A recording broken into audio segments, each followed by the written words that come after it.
a homemade thing. This is the thing that opens that piece in Cloud About Mercury. Where you hear those harp sounds.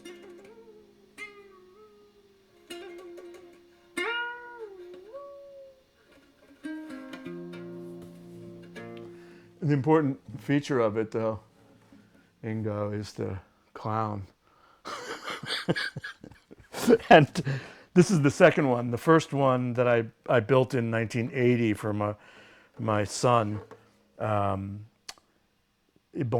gave it to David Sylvian in 1988 because he wanted it real bad. And then I made this one 1988 because I played it on Mother and Child, right? I don't remember with Sakamoto, me, Ryuichi, and David. I just brought this back out for first time in a while.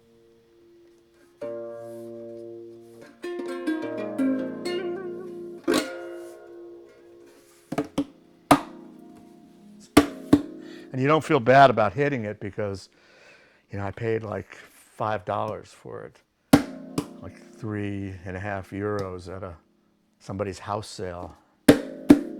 Happens to be German though, for what it's worth.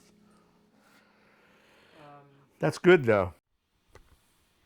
I like the sound of the amplifier making noise in the background.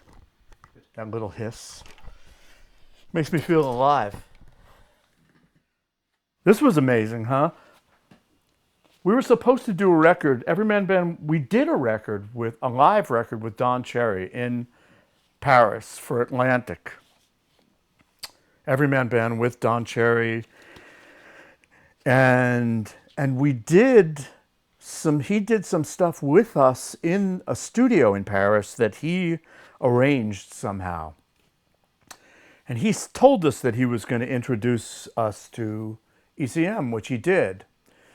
That record with Don disappeared. Atlantic owns it. They never did anything with it. I don't know. I thought it was. We always said live at the Bataclan. That was what it was. It never existed at all. In the meanwhile, Hans Wendel caught Manfred's ear. Hans was one of the early right-hand Guidos. He was like Guido back in those days.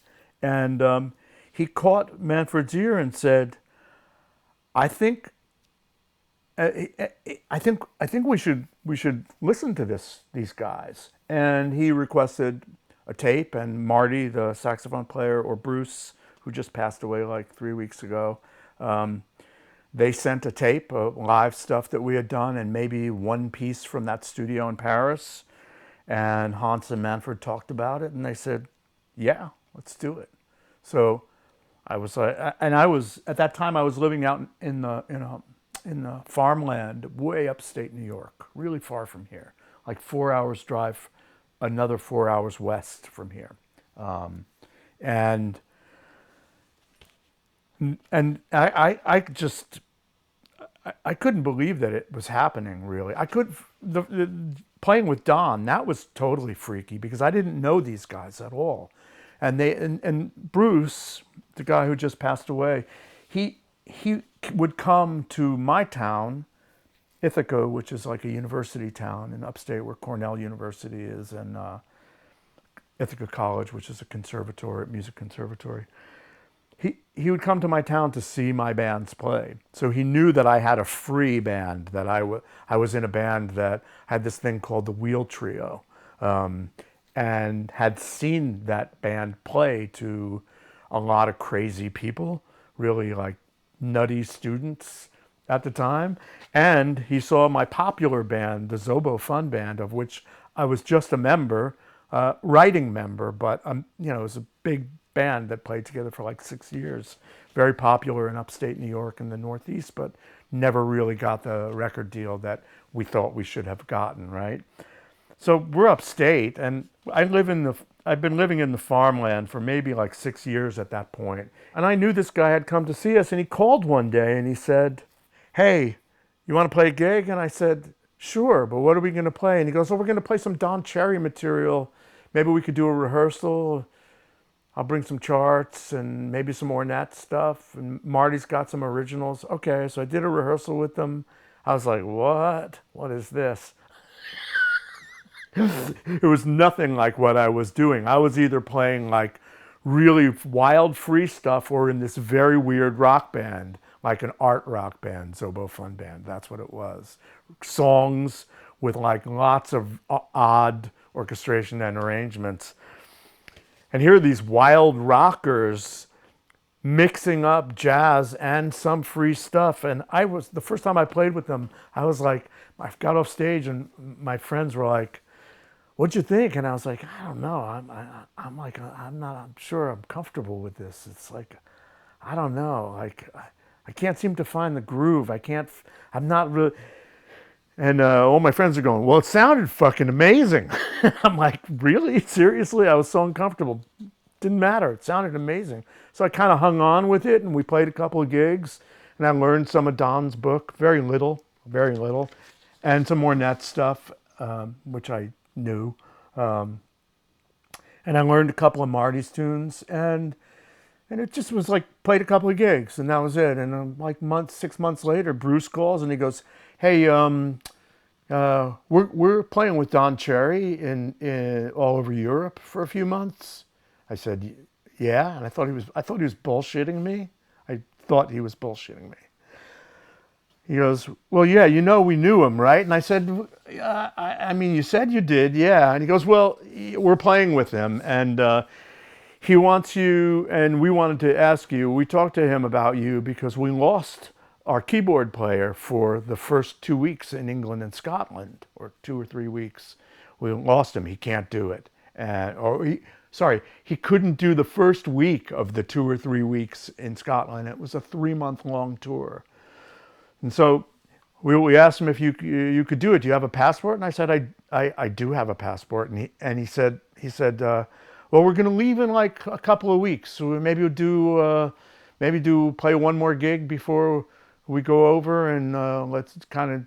And I'm like, seriously, this is happening? He goes, yeah, the manager will call you from Paris. And I was like, I'm sitting in my little house with a tiny son, I'm washing dishes in the morning to make money at restaurants, right? This is what was happening. I play a gig almost every day of the week, or as many as I could, right? With a rock band, with my own band, of course, with the free group, with like a jazz thing that plays at the jazz club every Monday night, working at the, washing dishes and crap. And I went, yeah, this can't be right. He's bullshitting me. It's just bullshit. This guy's so full of himself. I'm thinking, this can't be right. Turns out it was right. They totally abandoned me. No, he basically said, okay, so you're all set. And that was it. And I heard from the manager and the agent in Paris, and he told me where they mailed my tickets and by some kind of express post from, don't I need a visa? Oh yeah, we'll meet you somebody will meet you at the border in England. And I showed up in England, and I didn't know any of the material that they were going to play with Don. So they had said, well, Don's staying in the same hotel as you, so call him. So get in at night. I got stuck at the border, right? Classic, like, middle-class kid, has no idea what's happening. I'm stuck at the border. They wouldn't let me in. I had my instrument. They were freaking out about the fact that I had an instrument with me and I was going to work. And nobody showed up at the airport for hours. The French manager showed up I think 3 or 4 hours after my flight came in. So I sat in the gray zone in England with my guitar and thinking, this is bullshit. Finally, the guy shows up. I'm like, he drops me off at this hotel, which was like a pension, pension, right? Says Don's in there. So I call Don. It's like 8 o'clock at night. He says, yeah, just call me in a few hours. So I call him at 11. He said, yeah, come up in like an hour. So I went up to his room at midnight, and we sat down, and I had whatever charts I had with me, and he went, whoa, get rid of that. Let's just play the shit. This happened. man, sitting on his bed next to him, charts to the side, just play the tunes with me. Just say, here, I'll sing it, I'll play it, and you play it. Okay, and play the things. I learned like 5 tunes. We probably spent 40 minutes together. And he said, cool, let's play the gig tomorrow night. That was it. So I went on stage, no set list. No set list. It's fucking amazingly great. So tension bearing. And after the first night, Don said, you want to stay for the whole thing? And I said, yeah. And said, we got a bus and we're sharing it with another band. Is that okay? He goes, in Europe, we'll have our own bus. But I was like, okay, all right, I'm in. 3 months later, it was over, you know. It's a really amazing kind of like, you know, just odd. It's not anything I expected in my life. Just totally out of it. So I think Hans brought it to Manfred. Or Manfred might have handed it to Hans and said, what do you think? You know, it could have been any of those things because I wasn't actually there. But they set it up and we had to put it off for a year because the bass player, Bruce, had 2 of his fingers crushed in an elevator accident. But nobody wanted to move forward without him because it was, you know, a band. It had some kind of chemistry that nobody wanted to mess with. So we waited and we did this record. And then we did another one here in Bearsville, actually. That was produced by Hans because Manfred didn't want to come to America to do it. And we weren't at that time coming back to Europe at any kind of time that would have been practical. So we set it up and Hans set it up, actually. He was a real doer at ECM. But you're the only one who remained with ECM. Yeah, it's true. It's true. And it was it was something that was for me unexpected, and it's a strange thing. I didn't. In the end, I don't know how much, you know, I don't think, I guess Manfred didn't really want the band to be there anymore. And I suspect that he did want me to stay. So he asked me to do another record and a solo record, or me as the leader. And I planned something very super that was going to be like, oh, I was so excited about it. And it fell apart at the last minute. Totally fell apart. I could not pull one of the musicians in. And it was one of these, it's like one of those combinations of people where I really didn't want to replace the one person, because I look at musicians as personalities, you know, and I just didn't want to replace that person and didn't know if there was somebody I knew who could do it. I thought about it. There were a few people in New York. There's a drummer, and I thought maybe Rashid could do it. That would be amazing.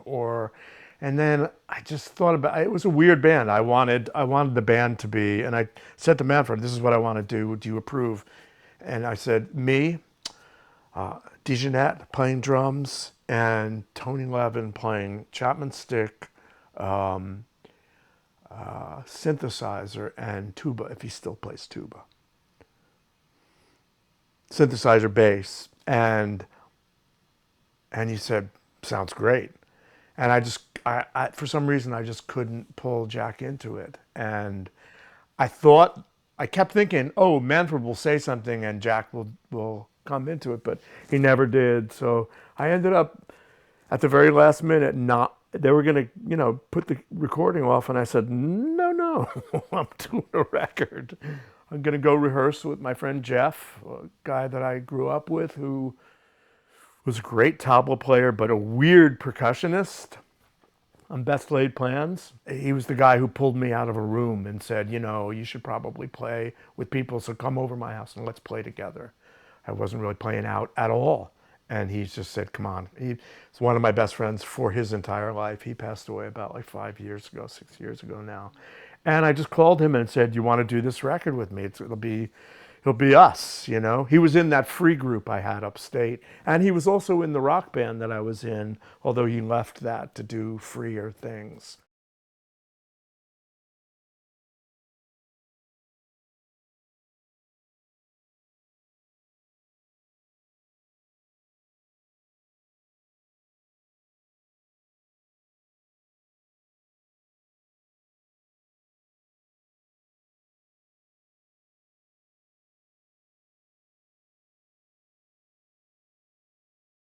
So this was the intention. My intention was clear. I wrote material for it.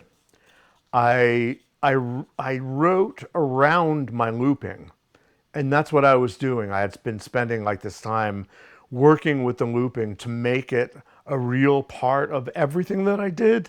And I finally went, well, why don't I write with it, use it to write? So I was writing this material and conceiving of it. And the critical thing was, who would be the drummer? And again, I thought about Jack and wondering that there was no way I was going to get the percussive sound, the tonal palette from percussive sounds without doing something really complicated or finding a drummer who played with electronics well, but could also play drums and improvise. So, and I knew King Crimson and I knew Bill Bruford's work from when I was younger, when I was a kid. And I didn't think of him at all. And I was, Manfred was like, so what are you going to do? What are you going to do? Well, I've got this material. I'm still thinking about it. And I went out to my mom's house and she said, so do you know when you're doing your record yet? And I said, no, I don't have a band together yet. She said, are you still talking about like that percussionist who plays like pitched notes, a drummer who can be a drummer and also play pitched notes with electronics? And I said, yeah. And she goes, check this out. It's my mother. And she goes, I taped this off of radio for you. And I said, what is it? And she said, it's King Crimson. I went, King Crimson, right. And I said, but what are you showing me? And she goes, well, check out this drum solo. And there's Bill doing his thing with the stupid Simmons drums. And she goes, what do you think? And I said, that's it, Mom. Fuck, that's it. That's it. That's the guy. I'll find him. So, I found him. I began to talk to him. He said, who's going to be in the band? I said, I'm going to tell you who I think is going to be in the band. And I think it's going to be you, me, a trumpet player. Hopefully I'm going to find somebody who loops, and Mick Karn playing bass. He goes, oh, Mick Karn, oh, well, I'm not sure he'll really stoop that low. Right?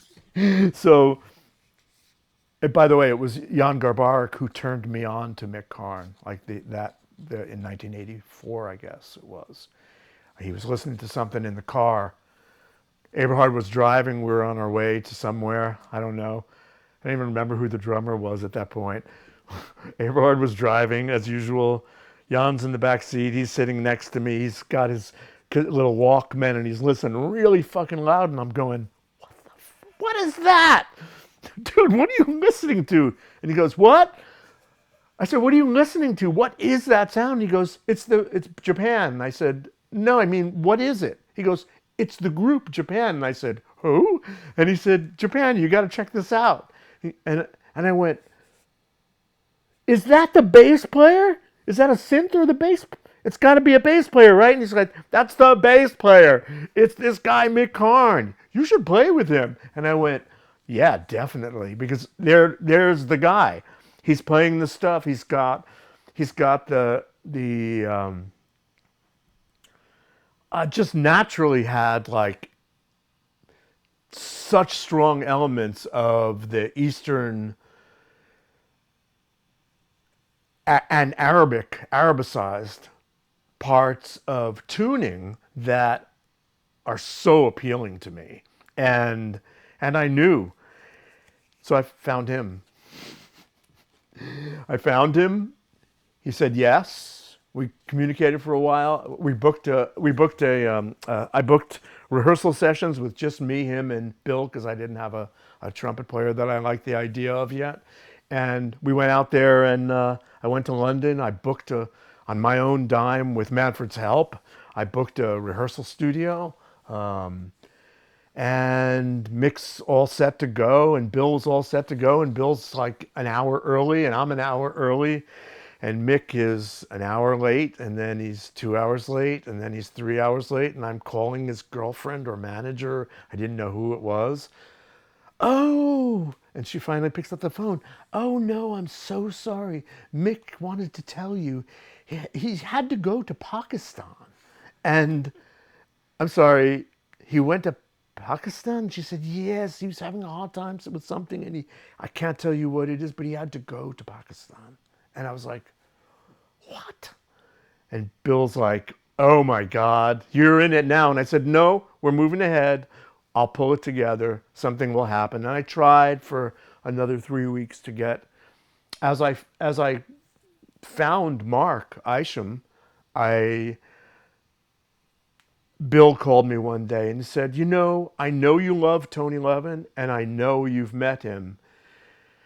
And it's might be weird because, you know, we're the King Crimson rhythm section and he doesn't play anything like Mick. And I said, no, he has that.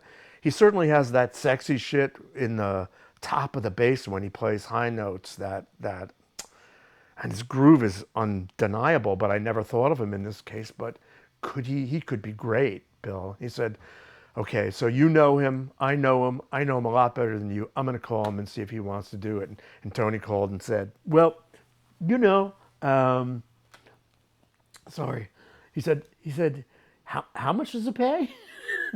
Like Bill did. And I said, it's not a whole lot. It really isn't, but it pays this. And he goes, and how long will it take? I said, well, we can rehearse maybe once and then record, or we can rehearse the pieces as Bill and I have rehearsed a lot. We can just rehearse the pieces before we play them. I mean, I don't care. Found a nice studio. Got Andy Jackson, who I kind of knew he had recorded Pink Floyd, but I didn't realize he was Andy Jackson. Great, young guy, awesome engineer, great studio. And Manfred came one day, second day he came to the recording session at lunchtime, went out to lunch with us, had a half a slice of pizza and said, okay, have a great time. That was it. He walked he was in the studio for maybe 15 or 20 minutes listening to some stuff I had recorded and then and split. His part in the process was A, the support to organize, and B, the mix.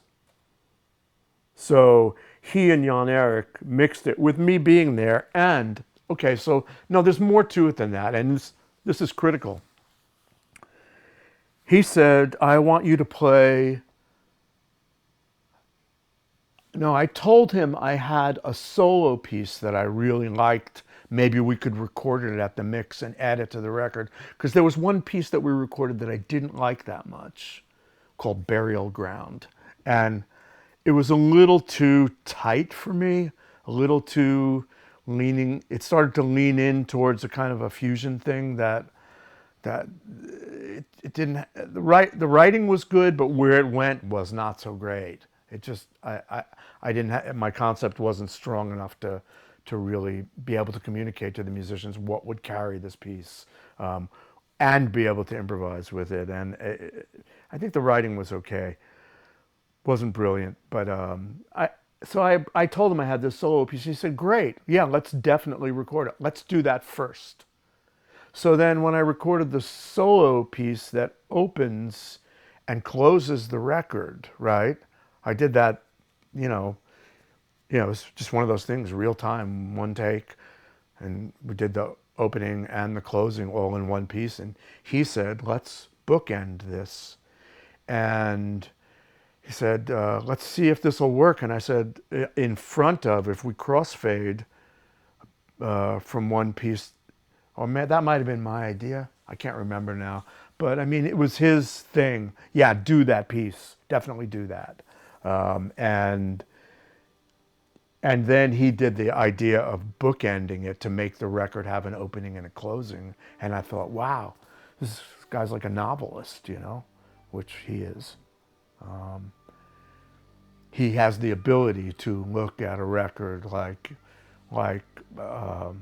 not necessarily a document, but also like a piece of fiction, like a 3-act play or whatever, 5-act play, because he's listened to so much material in his life, and it's part of his aesthetic that he's cultivated.